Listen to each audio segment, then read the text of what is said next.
Om Shanti. Good morning. आज 4 मार्च सोमवार का दिन।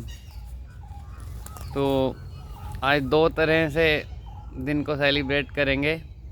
एक तो मंडे को हम माँ का संबंध परमात्मा से मनाते हैं।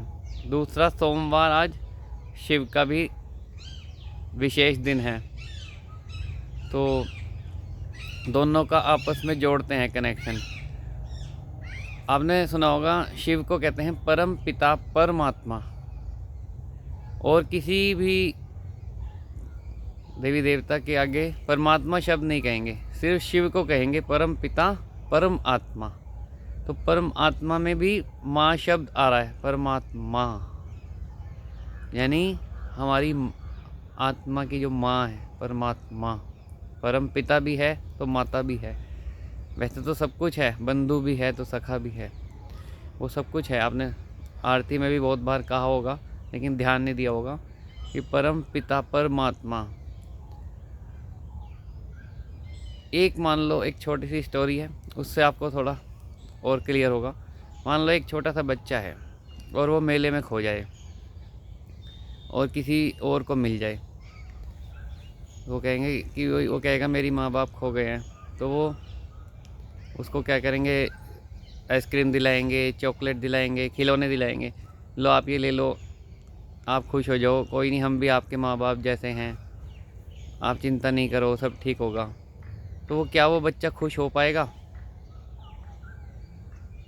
भले ही उसके माँ बाप उसे कोई खिलौना ना दिलाएं, उसे कोई टॉफ़ी ना दिलाएं, उसको थप्पड़ भी मारें, लेकिन फिर भी उसे माँ बाप के पास ही जाकर चैन मिलेगा।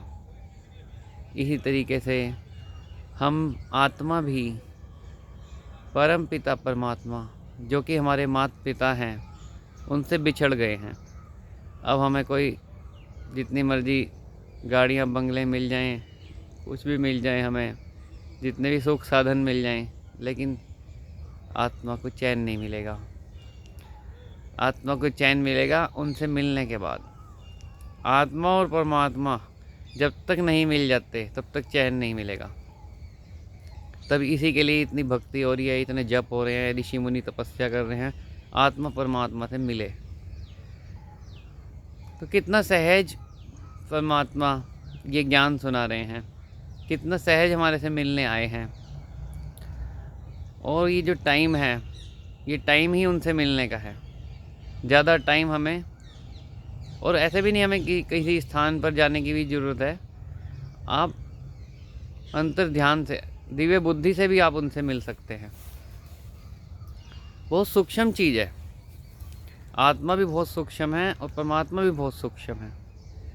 हम इस तरीके से हो गए हैं कि हम जैसे एक बच्चा माँ के गर्भ में है तो उस अंदर ये उसके एक संसार है। उसे ये नहीं पता कि मैं माँ के गर्भ में हूँ, वो उसके लिए एक अंदर एक संसार है। इसी तरीके से हम हैं उस ब्रह्म परम पिता परमात्मा, मानो उनके गर्भ में ही है, लेकिन हमें पता भी नहीं है। जैसे हमारे शरीर के अंदर बहुत छोटे छोटे कीटाणु हैं, उन्हें ये नहीं पता है कि मैं किसी शरीर के अंदर हूँ। वो तो एक अपनी दुनिया में जी रहे हैं। इसी तरीके से हम भी एक अपनी दुनिया में मिक्स हो गए हैं। हमें ये नहीं पता कि हम हैं किसके अंदर। हम हैं ही परमात्मा के अंदर। परमात्मा नहीं हमें, वही हमें चला रहा है, वही हमें खिला रहा है, वही पिला रहा है। इस चीज़ को हमने महसूस नहीं किया। इस चीज़ को अगर आप महसूस करोगे तो बड़ा वंडरफुल अनुभव होगा। हम उसकी भाषा को ही नहीं समझ पा रहे हैं क्योंकि हमारी भाषा ही एक अलग है। अगर कोई चाइना का आदमी आके आपसे बात करे, आपको समझ में नहीं आएगा ये क्या बोल रहा है। तो इस तरीके से परमात्मा की जो भाषा है वो भी बड़ी सूक्ष्म है। तो इसीलिए उन्होंने एक हमारे जैसा ही इंसान ब्रह्मा को चुना कि वो उनकी भाषा ट्रांसलेट करके सुना सके कि वो क्या कह रहे हैं। तो परमात्मा ने ब्रह्मा को अपने वाइब्रेशन से अपनी बात समझाई और ब्रह्मा ने फिर हमारे वाली लैंग्वेज में हमें सुनाई। तो तब जा कर के हमें परमात्मा की बात पता चली।